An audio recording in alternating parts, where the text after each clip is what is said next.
స్వచ్ఛమైన నాణ్యమైన గౌదర్పార్ పూజా ఉత్పత్తులు www.gaudarpar.com ద్వారా ఆన్లైన్ లో ఆర్డర్ చేయండి. మీ ఇంటిని దేవాలయంగా మార్చుకోండి. నమస్తే రమగారు. నమస్తే జయ. రమగారు, కొంతమంది మనం చూస్తూ ఉంటే అసలు ఎలాంటి దిగులు కనిపించదండి, చీకు చింత ఏముండదు, మళ్ళీ ప్రాబ్లమ్స్ లేవా అంటే ఎన్నో సమస్యలు ఉంటాయి. పట్టించుకోరా వీళ్ళు ఎంత అదృష్టవంతులా అనుకోవాలి, కానీ మరీ అసలు ఆలోచన లేకుండా ఎలా ఉంటారు కదా. ఇళ్లలో వాళ్ళకి ఎంత కష్టమో తెలుసా రమగారు, అలా చీకు చింత లేకుండా హస్బెండ్ కానీ వైఫ్ కానీ ఇద్దరిలో ఒకళ్ళు హస్బెండ్ ఉన్నాడో చచ్చారే ఓయమ్మో కదా. నిష్పూచిగా ఉండే వాళ్ళతోటి చాలా కష్టము. వాళ్ళు ఆలోచించరంటారు రమ్మగారు, అంటే వాళ్ళని బాధించదు మనసు. శాలోగా ఎంతసేపు బాధపడే రకంగా ఉండరు కొంతమంది. అసలు ఎంతసేపు బాధపడద్దు, కనీసం ఆలోచించాలి కదా, అది కూడా ఉండదు. వాళ్ళు ఆలోచిస్తారు, మనకు తెలియదు బహుశా. అంతేనంటారా? ఎవరి చింత వాడికి ఉంటుంది, కొంతమందికి చింత ఉండదు. రేపటి గురించి ఆలోచన కొంతమందికి ఉండదు. రేపు ఎలాగా, ఎల్లుండేలాగా, అవతల ఎల్లుండేలాగా, పిల్ల పెళ్ళి అయితే ఎట్లా, పెళ్లి కాకపోతే ఎట్లా, పెళ్ళయ్యాక పిల్లలు పుట్టపోతే ఎట్లా, పుడితే ఎట్లా, ఆ ఊరు వెళ్తే ఎట్లా, ఎక్కడికో ఆలోచించేస్తారు. ఆలోచించే వాళ్ళు కొంతమంది, ఏ ఆలోచన లేకుండా ఉండేవాళ్ళు కొంతమంది.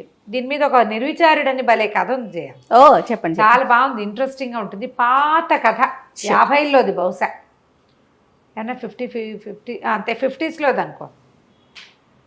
తర్వాత ఇప్పుడు గుర్తు చేసుకుంటూ ఉండేదాన్ని ఆ కథ నేను, భలే తమాషాగా ఉంటుంది. ఓ రాజుగారు ఉన్నారు. ఈయన రాజ్యం సుభిక్షంగా ఉంది, ప్రజలు శాంతిగా ఉన్నారు, పెద్ద ప్రాబ్లమ్స్ ఏం లేవు. అంటే జనరల్గా రాజ్యంలో ప్రాబ్లమ్స్ అంటే ట్యాక్సులు ఎక్కువైపోవటము, ఏదైనా ఈతి బాధలు, వర్షాలు పడకపోవటము, అకాల వర్షాలు, అకాల మృత్యువులు, అలాంటివి ఏమీ లేవు. రాజుగారికి తను ఉండాల్సినంత సుఖంగా లేనని ఒక ఫీలింగ్. ఓకే, నేను ఇంకా హ్యాపీగా ఉండొచ్చు, కానీ నాకు హ్యాపీగా ఉండటం రావట్లేదు అనుకుంటాడు. ఆయనకు ఒక దిగులు, నాకంటే సుఖంగా ఉండేవాళ్ళు లేరా అని అడుగుతూ ఉంటాడు ఎంతసేపు. నేను ఉండాల్సినంత సుఖంగా లేనంటే ఈ అధికారులు, ఆయన భార్య, మంత్రులు అనేవాళ్ళు మీ అంత సుఖప్రాణి లోకంలో లేడండి, మీరే హాయిగా ఉన్నారంటే ఆయన నమ్మకం ఉండేది కాదు. నాకన్నా ఇంకా చాలా మంది సుఖంగా ఉండాల్సినంత హాయిగా నేను లేను, నేను ఇంకా కూల్గా ఉండుతూ నేను ఎందుకో ఉండలేకపోతున్నాను. బాగుంది, హాయిగా ఉండటమంటే ఇది కాదు, ఇంకా ఏదో అలా అనుకునేవాడు. అయితే ఏమైంది, దాని మీద ఆలోచిస్తూ ఉండేవాడు ఎంతసేపు. ఒకరోజు ఒక ఆయన, ఈయన ఈ రాజుగారు ఎక్కడికో వెళ్ళాడు, ఊర్లో తిరిగి రావడానికి వెళ్ళాడు. అధికారులు ఎవ్వరు లేరు. తిరిగి వస్తుంటే ఒక పల్లెటూరులో ఒక పల్లె వాతావరణం, నగరానికి కొంత దగ్గరలోనే ఓ పూరి పాకలోంచి చిన్న వెలుగు, అక్కడి నుంచి ఏదో శ్రావ్యమైన సంగీతము వినపడుతోంది. అబ్బా వీడెవడో సుఖప్రాణి, చీకటి పడేసరికి చక్కగా సంగీతం వాయించుకుంటున్నాడు. ఎవరు సంగీతం పాడుకుంటూ కులాసాగా ఉంటారు, ఆనందంగా హాయిగా ఉన్నవాడు. ఈయన గుర్రం బయట కట్టేసి ఆ గుమ్మంలోకి పోయాడు. ఈ రాజుగారు రాజు వేషంలో లేడు, సింపుల్గా ఉన్నాడు. ఏదో ఒక బాటసారి వెళ్ళే ఆ ఏకతారం మీటుకుంటున్నాడు. ఒక ఆయన టింగ్ టింగ్ వాయిస్తున్నాడు. ఏకతారం మీటుతారు కదా, ఆ ఏకతారం మీటుకుంటూ చక్కటి పాట, ఎంత శ్రావ్యమైన కంఠము, నిశ్శబ్దంగా నిరామయంగా ఉంది వాతావరణం. ఆ ఇంట్లో ఎవ్వరూ లేరు, పేద పూరి గుడిసె.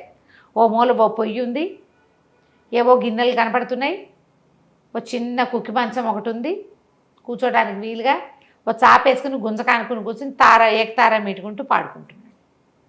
దాన్న కూర్చో అని ఆయన కూర్చున్నాక, అగో ముందు కొండలో మంచినీళ్ళు ఉన్నాయి తాగు అని వాడు మంచినీళ్ళు తాగి ఈయన మీటుకుంటూ పాడుకుంటుంటే రాజుగారు కూడా సంగీతంలో మైమర్చిపోయి విన్నాడు. ఎవరు ఏమిటి అని కనుక్కున్నాడు.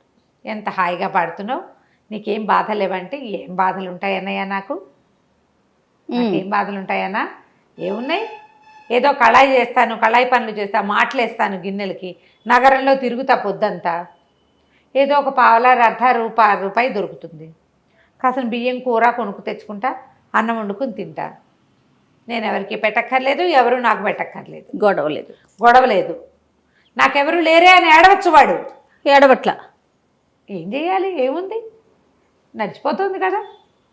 అన్నం తిన్నాక ఇంకేముంది, వెంటనే నిద్ర ఏమీ రాదు. ఏదో సంగీతం చిన్నప్పటి నుంచి పాట పాడుకునే అలవాటు, ఏకతారా పెట్టుకుని పాడుకుంటుంటే సంతోషంగా ఉంటుంది, హాయిగా నిద్ర పడుతుంది, ప్రశాంతంగా ఉంటుంది అన్నాడు. రాజు ఆశ్చర్యపడి ఊరిని, వాడికి దొరికే పావలార్థకే వీడు ఎలా హాయిగా ఉన్నాడు, ఏమో నాకు అన్నీ ఉన్నా నేను హాయిగా లేను, నిర్విచారంగా ఉన్నాడే వీడు, వాడు ఎంతైనా ఏడవచ్చు. నాకు పావలాయే వస్తుంది రూపాయి రావట్లేదని ఏడవచ్చు, పోనీ రూపాయే వస్తుంది 10 రూపాయలు లేవని ఏడవచ్చు. నాకు ఎవడూ లేడు, నన్ను పట్టించుకునేవాడు లేడు, నన్ను చూసేవాడు లేడని ఏడ్చేవాళ్ళు లేరా ఇప్పుడు? అదే కదా. అన్నీ ఉన్నా సరే మా అమ్మ లేదు, మా నాన్న లేడు, నన్ను కనుక్కునేవాళ్ళు లేరు, అందరూ నన్ను అజాపజా కనుక్కోవట్లేదు అని ఏడుస్తూ ఉంటారు. అవును. రాజుగారికి అన్నీ ఉన్నా ఏదో కష్టం.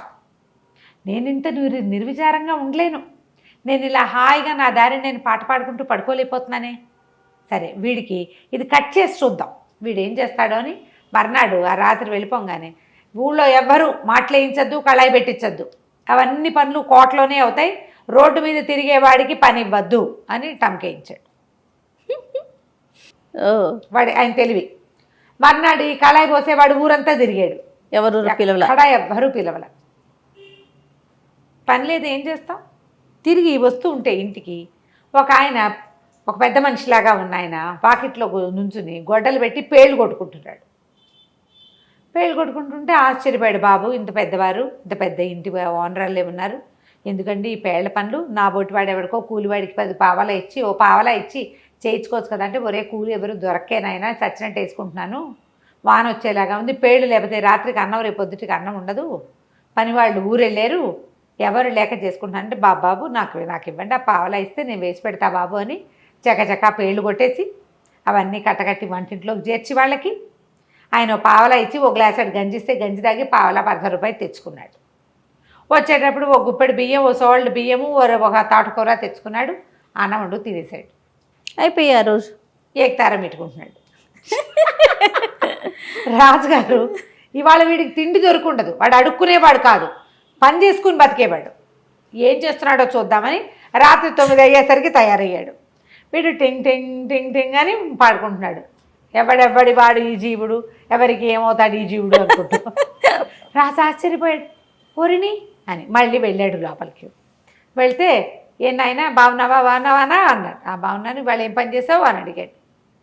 అంటే ఏముంది పని చేయడానికి, ఎవరు కళాయికి మాటకి పిలవలేదు, సాయంకాలం వస్తుంటే ఎవరో పేళ్ళు వేసుకుంటూ కనపడ్డారు, చేసి పెట్టాను అన్నాడు.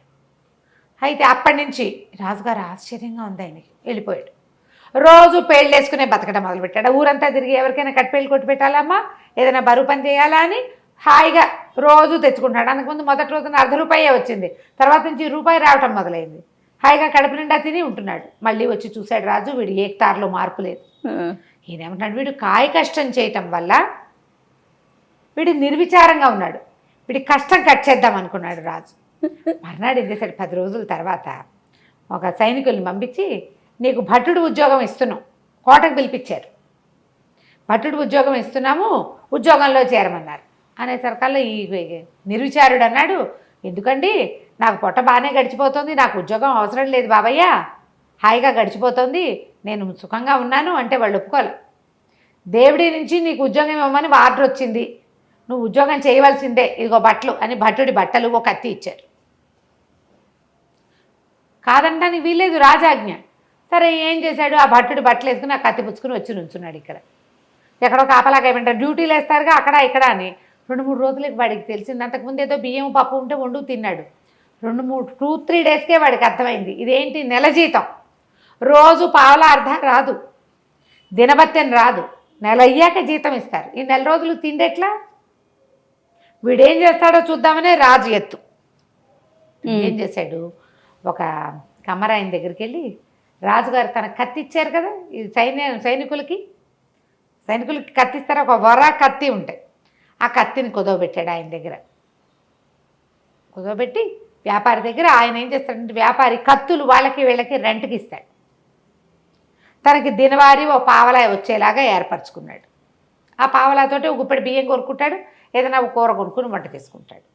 ఈ ఊర ఖాళీగా ఉంది. మొదట్లో 2 రోజులు తెలియదు, 3వ రోజు పరకాయించి చూస్తే ఎవరికైనా తెలిసిపోతుంది. అందుకని ఏం చేశాడు, ఒక వడ్రంగి స్నేహితుడు ఎవరో తెలిసిన వాడు ఉంటే, అన్న ఇందులో పట్టేందుకు ఒక కత్తి చేసి పెట్టమని చేయించుకున్నాడు. బయట నుంచి చూస్తే పిడి ఉంటుంది, కత్తి ఉందనే అనుకుంటారు, కానీ అది కొయ్య కత్తి. తెలివితేటలు చూడండి. 4 రోజులు గడిపేశాడు. 20 రోజులు గడిచింది, 25 రోజులు. రాజుగారికి ఆశ్చర్యం వేసింది. ఓ రోజు రాత్రి వచ్చాడు చూద్దామని.